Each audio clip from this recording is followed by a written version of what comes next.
আমরা যারা মাযহাব মানি আমাদের কিন্তু আরেকটা মারাত্মক ভ্রষ্টতা রয়েছে। এটা বললে তো আপনারা খেপে যাবেন, খেপলে আমার কিছু করার নাই। আমি আগেই বলেছি আল্লাহর সন্তুষ্টির জন্য কথা বলি, কে পক্ষে থাকবে আর কে বিপক্ষে চলে যাবে এগুলো দেখা আমার বিষয় না। আমরা যারা মাযহাব মানে আমাদের ব্যাপক একটা অংশ এমন রয়েছে শুধু মাসালা মাসাইলের কিতাবগুলো থেকে আমাদের হানাফি মাযহাবের কিতাবগুলো অধ্যয়ন করে হানাফি মাযহাবটাকে ভালো করে শিখে নেব, কোরআনের হাদিস পড়ার আর বোঝার আমার কোনো দরকার নাই। এমন একটা শ্রেণী আসেনি আমাদের মাযহাবীদের মধ্যে, যদি অস্বীকার করেন আমি আঙ্গুল দিয়ে দেখাই দিতে পারবো। 60 বছর 70 বছর বয়স আল্লাহর কোরআনের আয়াতের অর্থ বলতে পারে না, আল্লাহ নবীর একটা হাদিসের অনুবাদ জীবনে কোনোদিন খুললে দেখে নাই আল্লাহ নবী এখানে আমার কি বলছেন।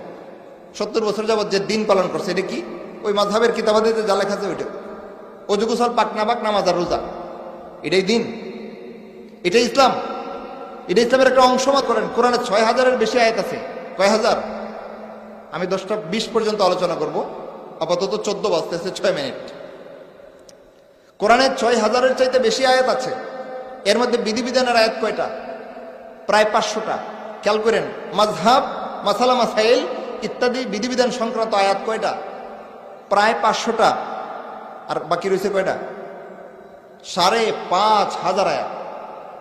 আপনি খালি মাযহাবের মাসালা মাসাইল পড়বেন আর কিচ্ছু পড়বেন না, জানার দরকার নাই, আপনার ঈমানই তো শুদ্ধ হবে না।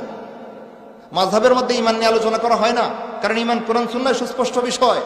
এটা মাযহাবের ফিকহের কিতাবাদিতে আলোচিত বিষয় নয়, এখানে আসে না, এটা আসার দরকারও নাই। কারণ ফিকহের বিষয়ে ওই বিষয়গুলো আসে ফিকহের কিতাবাদিতে, মাযহাবের কিতাবগুলোতে ওই বিষয়গুলোই আলোচনা করা হয় যেই বিষয়গুলো কোরআন সুন্নাহ থেকে সুস্পষ্ট নয়। ঠিক কিনা ভাই? যে বিষয়টা কোরআন এবং সুন্নাহয় সুস্পষ্ট এটা নিয়ে মাযহাবে আলোচনা করা হয় না। এটাই ইসলাম, ইসলামের নির্দেশনা এটাই।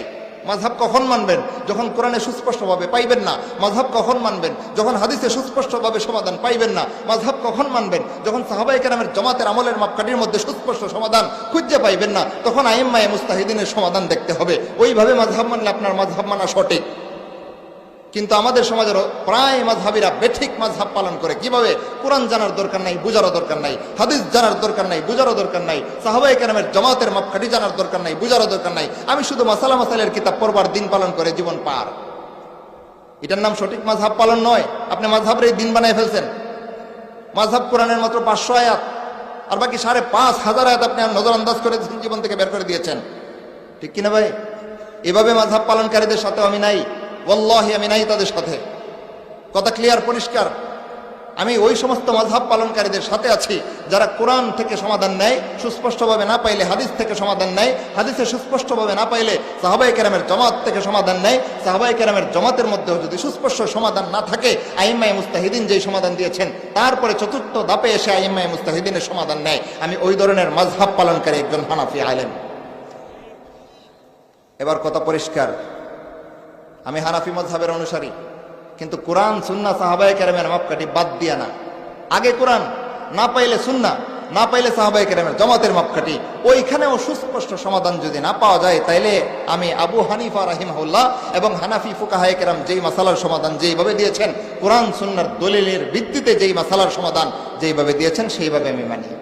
আবু হানিফা রাহিমাহুল্লাহ কিন্তু এই কথাটাই শিক্ষা দিয়েছিলেন যে আমরা মানুষ, আমরা ভুল করি, আজকে একটা ফায়সালা দেই, কালকে যখন হাদিস পেয়ে যাই ইজতিহাদ বাদ দিয়ে রুজু করে হাদিসের অনুকূলে ফায়সালা দিতে হয়। সুতরাং তোমরা যারা আমাদের কথা শুনে দিনকে অনুসরণ করো, তোমরা আমাদের কথাগুলোকে আগে কোরআন হাদিসের সাথে মিলিয়ে নিবা। যদি মিলে তাহলে মানবা, যদি না মিলে আমাদের কথা দেয়ালে নিক্ষেপ করে দিয়ে কোরআন হাদিসের কথা মানবা। কে বলেছেন? আবু হানিফা রাহিমাহুল্লাহ বলেছেন। ভালো রকম জেনে রাখবেন, 4 মাযহাবের 4 জন ইমাম কেউ অন্ধভক্ত বানাননি কারো অনুসারীকে, বরং পরিষ্কার ভাষায় প্রত্যেকজন ইমাম, প্রত্যেকজন মুজতাহিদ, প্রত্যেকজন বিজ্ঞ আলেমে দ্বীন অনুসারীদেরকে সবসময় বলেছেন অনুসরণ হবে আল্লাহর কিতাব রাসূলের সুন্নতের। যেইখানে বুঝো না বিজ্ঞ আলেমদের কাছ থেকে জিজ্ঞেস করে জেনে নিবা, কিন্তু কোরআন হাদিসের আলোকে। এরপরেও আমাদের সমাজের অধিকাংশ মুসলমান বিভ্রান্তির সাগরে পরে হাবুডুবু খাচ্ছে। কোরআন জানার দরকার নাই, হাদিস অধ্যয়ন করার কোনো দরকার নাই, সাহাবায়ে কেরামের জীবনী অনুসরণ করার কোনো দরকার নাই, পীর বুজুর্গের জীবনী নিয়ে নাচানাচি করে আরেকজন পীরের হাত ধরে জীবন পার করে দেয়। ঠিকানা কোথায়? ঠিকানা কোরআন হাদিস ছাইরা দিলে ঠিকানা যেইখানে আল্লাহ ঘোষণা করেছেন সেইখানে।